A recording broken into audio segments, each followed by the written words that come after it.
Aduh, bugesan ulun barayanya. Sapertos kieu makam utamina paling ditu baraya. Di luhur. Ieu sisi-sisina di pagar kitunya orang cobi ka paling ditu. Tah ieu makam Prabu Gesan Ulun teh baraya.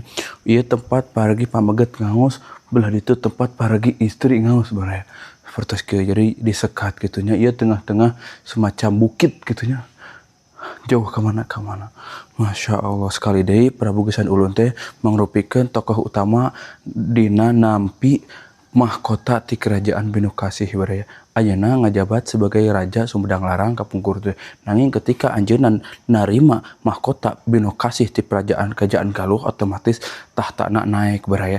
Janten anjeunna meureun sebagai penerus ti kerajaan Galuh. Nah, Raja Galuh nu terakhir ngan eta salah sahiji namina teh Pangeran Surya Kencana cenah ujlah atanapi hijrah ka daerah nu disebatna Gunung Salak harita baraya. Sapertos kitu tah matak teu aneh di dieu ornamen-ornamenna melambangkan sapertos bentuk mahkota Binukasih baraya. Ieu teh putra ti Pangeran Santri jeung Ratu Pucuk Umun. Masya Allah.